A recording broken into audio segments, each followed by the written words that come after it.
Bismillah, Assalamualaikum warahmatullahi wabarakatuh. Hamdan tayyiban mubarakan fih, kama yuhibbu rabbuna wa yardah. Asyhadu an la ilaha illallah wahdahu la syarika lah, wa asyhadu anna Muhammadan abduhu wa rasuluh alladzi la nabiyya ba'd.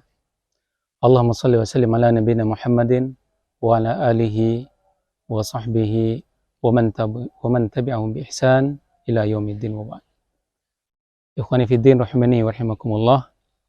Dalam kitab Syiar A'lamin Nubala ada sebuah kalimat yang luar biasa tentang takut dan zikir, ya, bahwa dalam kitab tersebut disebutkan bahwa takut yang dimaksud adalah sesuatu yang dengan rasa takut itu bisa menjadikan kita terhindar dari perbuatan dosa. Artinya ketika kita merasa takut kepada Allah Subhanahu wa taala, sehingga takutnya kita kepada Allah Subhanahu wa taala itu akan menjadikan kita itu berusaha menghindar dan terbebas dari dosa. Ini adalah takut yang sebenarnya. Karena banyak orang yang mengatakan takut kepada Allah Subhanahu wa taala, ittaqillah, tetapi pada hakikatnya dia tidak bisa menjauhi kemaksiatan, masih terus berada dalam kungkungan nafsu untuk terus bermaksiat kepada Allah Subhanahu wa taala. Kemudian yang kedua, zikir. Zikir yang masuk dalam kitab Syiar A'lamin Nubala disebutkan bahwa zikir yang sebenarnya adalah ketika kita mentaati Allah. Ya. Sekalipun di situ disebutkan, sekalipun dia sering membaca Al-Quran, itu tidak dikatakan sebagai orang berzikir selama tidak mentaati Allah Subhanahu wa taala. Ya. Berkreasi dengan zikir, sekian banyak zikir, macam zikir dilakukan, tetapi tetap tidak taat kepada Allah Subhanahu wa taala, maka itu tidak dikatakan sebagai orang yang berzikir. Karena zikir adalah ingat, ya. Mengingat Allah Subhanahu wa taala, otomatis ketika kita mengingat Allah Subhanahu wa taala, maka semua yang harus diingat adalah perintahnya. Kita harus jaga, harus pelihara, ya, harus dilaksanakan.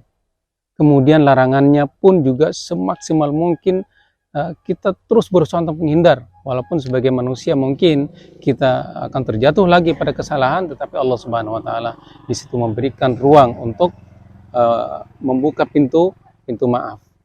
Ya. Oleh karena itu, ketika kita berusaha untuk takut kepada Allah Subhanahu wa taala, takut kepada Allah berbeda dengan takut kepada makhluk. Kalau kita takut pada hewan buas, ya, binatang buas, ya, seperti singa, ya, serigala, mungkin kita akan menghindar. Tetapi kalau kita takut kepada Allah Subhanahu wa taala, justru kita dekat dengan Allah Subhanahu wa taala, bukan menjauh tapi lebih dekat kepada Allah Subhanahu wa taala. Sehingga ketika posisi kita sebagai hamba yang takut kepada Allah Subhanahu wa taala, maka disitulah kita akan melihat kualitas bagaimana takut kita kepada Allah Subhanahu wa taala. Tadi disebutkan bahwa ketika kita takut, itu adalah rasa takut yang bisa membentengi seorang dari bermaksiat kepada Allah Subhanahu wa taala.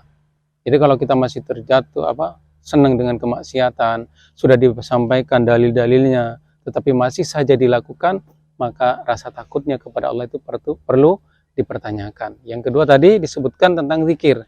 Kalau kita sudah mengingat Allah Subhanahu wa taala, bukan hanya mengingat tentang kekuasaannya saja, ya, karena banyak orang yang hanya bisa mengingat tentang kekuasaannya, ya, penciptaannya, tetapi tidak berusaha meninggalkan larangan-larangan Allah. Ini masih ada kaitannya dengan pertama tadi. Jadi zikir dan takut adalah sesuatu yang kita persembahkan untuk Allah Subhanahu wa taala, mengingat Allah Subhanahu wa taala, dan rasa takut yang timbul dalam diri kita itu akan membentengi diri kita untuk bermaksiat kepada Allah Subhanahu wa taala. Disitulah yang sebenarnya, takut yang sebenarnya dan zikir yang sebenarnya. Jadi bukan hanya sekedar membaca la ilaha illallah subhanallah akbar dan sebagainya, bukan hanya itu saja.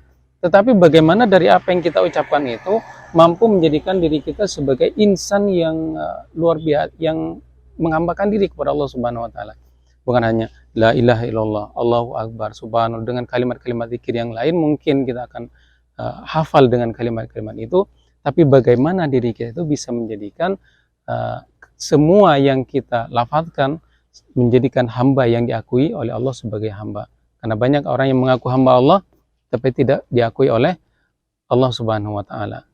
Ya, seperti halnya kita mencintai seseorang, mengaku mencintai seseorang, tapi orang yang kita anggap sebagai orang yang bisa menjadikan tempat kita mencintainya, ternyata tidak mencintai kita. Ya, itu hanya pengakuan semu, dan ini yang kita khawatirkan, jangan sampai kita mengaku sebagai hamba Allah sebagai pengakuan yang semu, karena Allah tidak mengakui kita. Oleh karena itu, tanamkan rasa takut dalam diri kita, yang menjadikan kita terbebas dari maksiat kepada Allah Subhanahu wa taala, terbentengi dari maksiat kepada Allah Subhanahu wa taala, dan zikir kepada Allah Subhanahu wa taala, ingat kepada Allah Subhanahu wa taala dengan cara terus mentaati perintah Allah Subhanahu wa taala tanpa ada sedikit pun ingin membangkang terhadap perintah Allah Subhanahu wa taala. Mungkin yang sedikit ini bisa jadi muhasabah untuk diri anak pribadi dan kepada ikhwah sekalian. Mudah-mudahan Allah Subhanahu wa taala menguatkan kita, menjadikan diri kita sebagai hamba Allah Subhanahu wa taala yang betul-betul diakui oleh Allah Subhanahu wa taala. Subhanakallahumma bihamdika asyhadu an la ilaha illa anta astaghfiruka wa atubu ilaik. Assalamualaikum warahmatullahi wabarakatuh.